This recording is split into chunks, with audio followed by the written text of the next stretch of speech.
You talked about making shots over the top, 51% from the floor, 14 made threes. It looks like you did a pretty good job of that, and the ball moved well, too.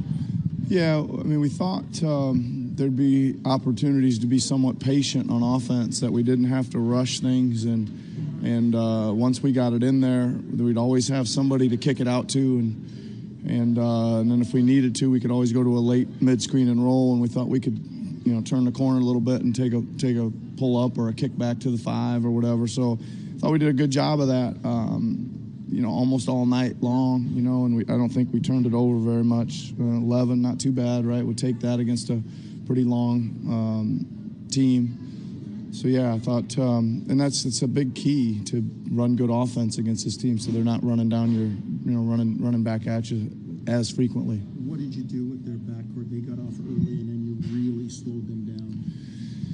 Well, we were doing a lot more switching tonight than we normally had done, and our goal with that was to just keep them in front of us, right? We were going to live with some mismatches size-wise. I mean, you saw Fred guarding Giannis, some there at the nail and the elbow, and we just thought it was a better option to make him play kind of back to the basket in a slower pace rather than letting those guys put their head down and get to the rim like they're so good at doing.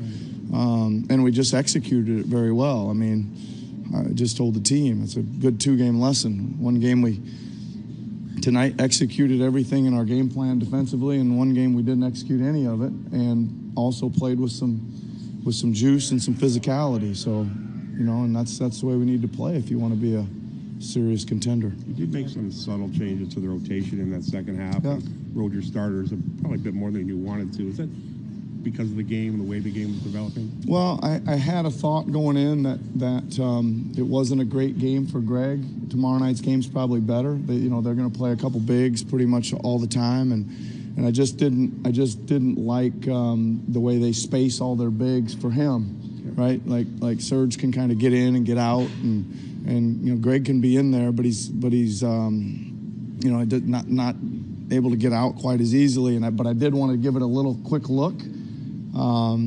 It kind of held its place there for a little bit. And again, I was looking primarily as well to try to find a spot to get OG some more minutes. Didn't end up happening really for him, but it's an opportunity for us maybe to play Kawhi, OG, Pascal at the 3, 4, 5 going forward. You spoke before the game about the bigs needing to provide help and then get out on the shooters, and Serge did that a few times, both helping at the rim and forcing. Yeah.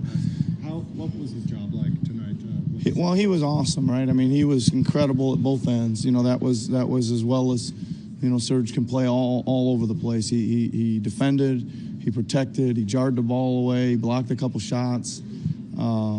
He made some jumpers, he made some rolls, he made a few post-ups, made some timely baskets. I mean, he was pretty darn good tonight. It seems like Kyle's absence had been affecting his offense at least. Yeah. How did he get it going? Was it just Fred and him establishing some more? Yeah, a little bit, but we moved him around a little bit too, Eric. We put him out in the corners a lot tonight too, and we always again said that if we're patient and the clock start ticking down, and once we hit the paint, that Serge would always be out there because Lopez was going to be in the paint.